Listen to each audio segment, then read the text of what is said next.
안녕하세요. 편의점 스쿨 찰스 점주입니다.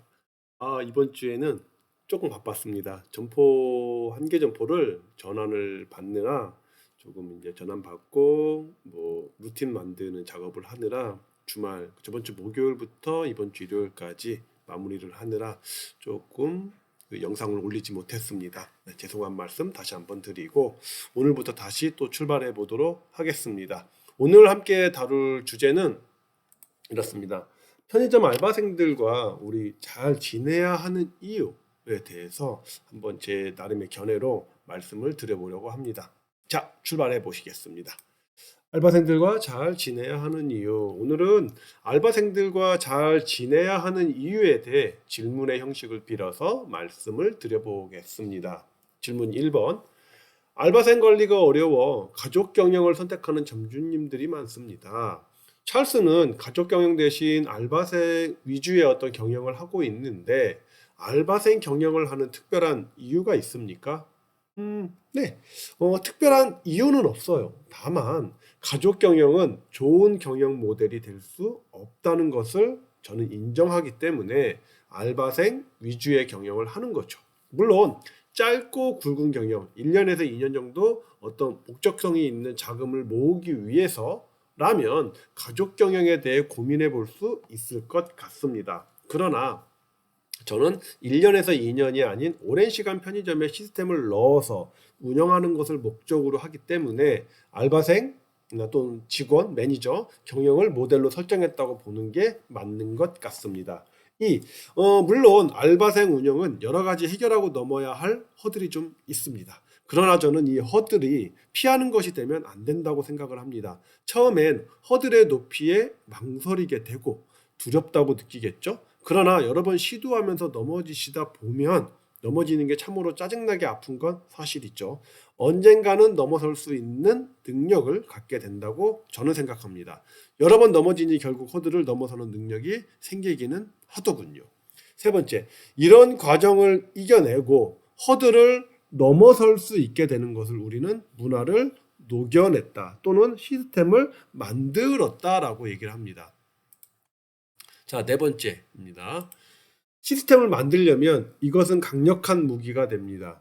네. 점주가 하나하나 체킹하고 피드백해서 돌아가는 편의점이 아니라 시스템에 의해서 돌아가는 편의점이 되는 것이죠.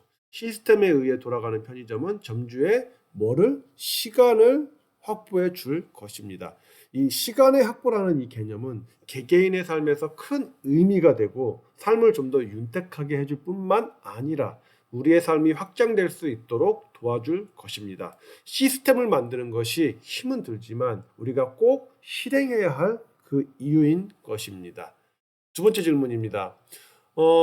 지금도 어색함 없이 언제라도 안부 인사하는 정도의 연락을 주고받는 알바생이 있습니까? 네, 아주 친하게 형 동생 하는 사이는 없어요. 그러나입니다.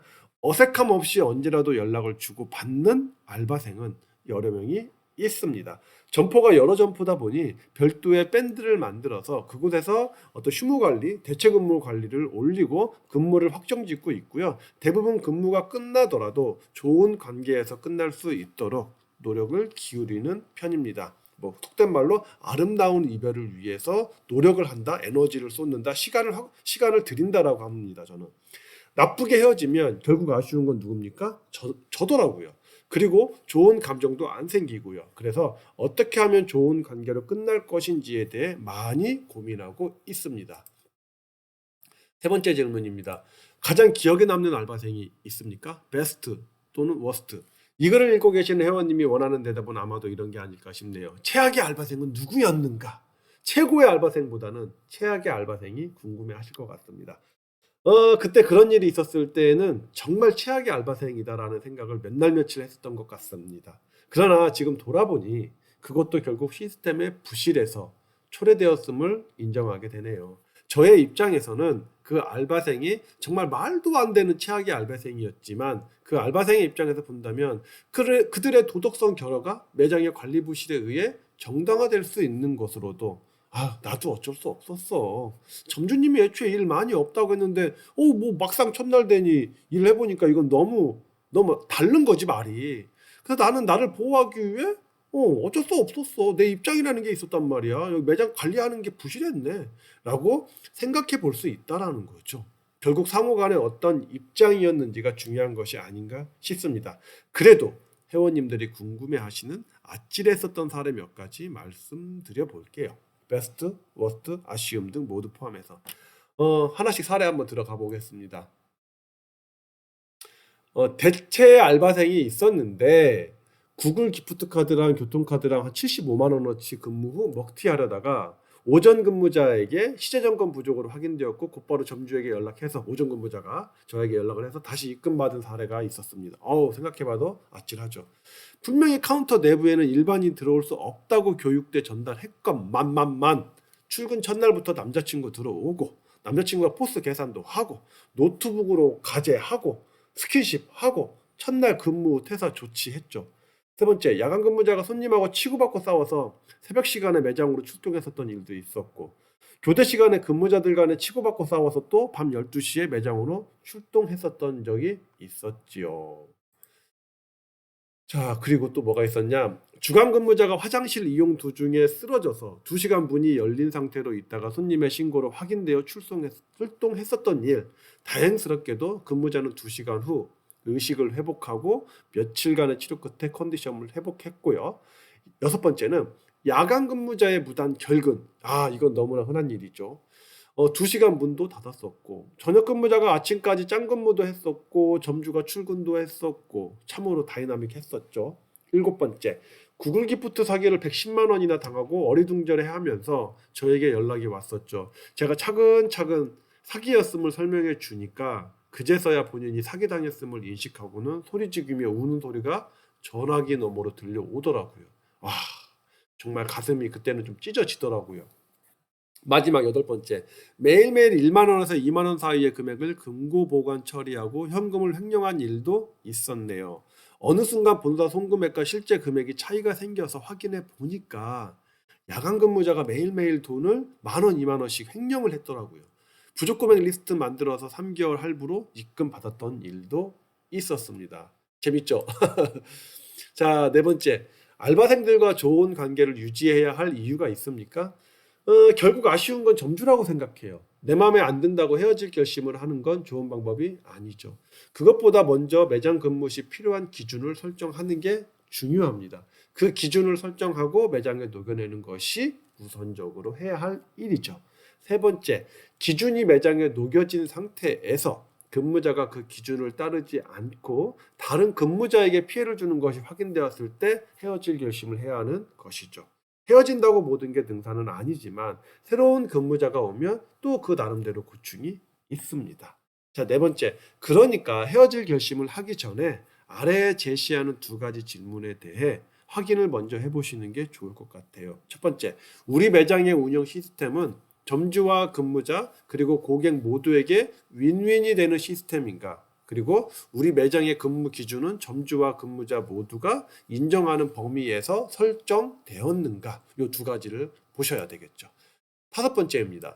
좋은 관계 유지를 위해 찰스가 추천하는 가장 좋은 방법은 무엇입니까? 질문에서 말하는 좋은 관계는 알바생들과 친하게 지내는 관계를 저는 의미한다고 생각하지는 않습니다. 네. 점주와 알바생의 관계는 결국 기브앤테이크의 연장선에서만 존재하는 관계라고 저는 생각하고 있습니다. 편의점 운영 초기에 알바생들과의 관계를 좁히기 위해 많은 노력을 했지만 하나도 성공한 적이 저는 없습니다. 어느 순간 내가 불가능한 일을 하고 있는 거 아니야? 하는 생각이 들었습니다. 그때부터 관계를 좁히는 것은 뒤로 하고 시스템과 기준을 설정하는 일에 많은 에너지와 시간을 쏟았습니다. 아마도 현재까지는 알바생들과 좋은 관계, 비즈니스적인 건강한 관계라고 저는 생각을 합니다. 좋은 관계로 이어지고 있다고 저는 생각하는데 이 생각이 맞다면 지금 제가 끊임없이 아이디어를 생각하고 실행해보고 또 수정하는 일련의 이런 시스템과 기준을 설정하는 이런 작업들을 차근차근 실천해 나가는 것이 중요할 것입니다. 여섯 번째입니다. 마지막으로 새내기 점주님에게 전하고 싶은 메시지가 있습니까? 네. 편의점 운영에 치라는 알바생의 관리입니다. 알바생 관리에 대해 명확한 답은 없는데요. 편의점 상권이나 점주님의 성격과 가치관 등에 따라서 달라질 수 있기 때문입니다. 그렇기 때문에 우리는 남들의 성공 방정식을 그대로 우리 매장에 녹여서는 안 되는 것입니다. 남들의 성공 방정식을 모방을 하고 카피를 하면서 점주님의 스타일에 맞게 다듬어서 사용하셔야 할 것입니다. 그러기 위해서는 우선적으로 해야 할 일 두 가지가 있습니다. 하나는 매장의 시스템을 녹이는 연습을 하세요. 점주는 A부터 Z까지를 알고 있어야 하며 A부터 Z까지 중에서 점주가 잘하는 업무 범위를 설정할 줄 알아야 합니다. 그러나 현실에서는 A부터 Z까지를 점주가 모두 해야 하는 것으로 알고 있는 분들이 너무나 많습니다. 모두 하는 것이 나쁘다고 하는 것은 아니지만 점주님이 모든 것을 하게 되면 시스템을 만들어내지 못하기 때문입니다.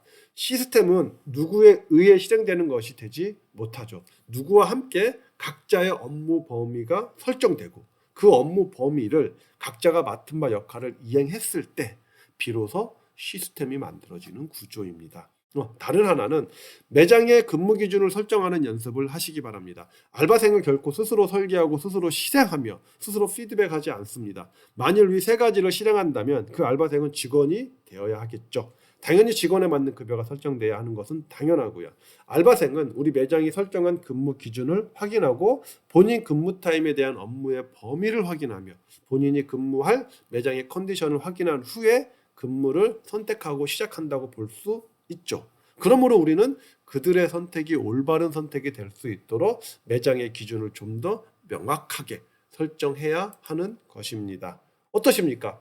오늘 함께 나눈 이야기는 알바생들과 잘 지내야 하는 이유에 대한 이야기를 많이 드렸습니다.